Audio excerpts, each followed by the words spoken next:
Une question de Marie-France. Le futur de devoir, c'est je devrais. Logique. Mais alors pourquoi est-ce que le futur de avoir, c'est pas j'avrais? Hein? C'était joli, j'avrais.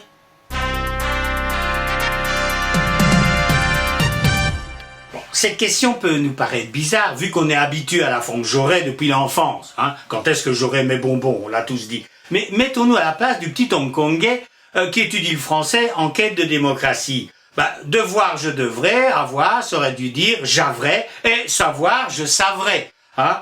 Non mais c'est vrai. Où est-ce qu'il est passé mon V? A droit de dire le petit Hongkongais à qui on aura enseigné l'interrogation directe. Le gag est qu'au XIIe siècle, il ne se serait pas posé la question. On disait j'avrais, ici vous verrez. Par contre, il aurait rencontré une autre difficulté. C'est que les sons U et les sons V s'écrivaient de la même manière. Nouvelle s'écrivait N-O-U-U-E-2-L-E. Voilà, il y avait une autre petite difficulté.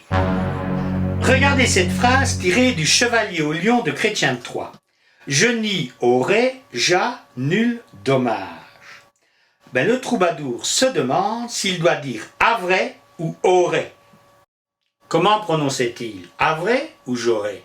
On n'en sait rien, il n'y avait pas d'enregistrement. Il faut faire des recherches. Dans la chanson de Roland, quand les chevaliers de Charlemagne se demandent s'ils auront la victoire, voilà ce qu'ils écrivent. C'est nous averons la victoire. Mais regardez ce averons. Le E indique que le U devait se prononcer V. Le linguiste Beaulieu, qui a étudié dans le détail énormément de manuscrits, nous explique qu'au XIIe siècle, il n'est pas rare que sur la lettre U, on mette un accent pour indiquer qu'il fallait prononcer V. Et dans bon nombre de manuscrits, il a trouvé sur Horace, Auron, un accent sur le U, qui signifie qu'à l'époque, on devait dire Avras, Avronte.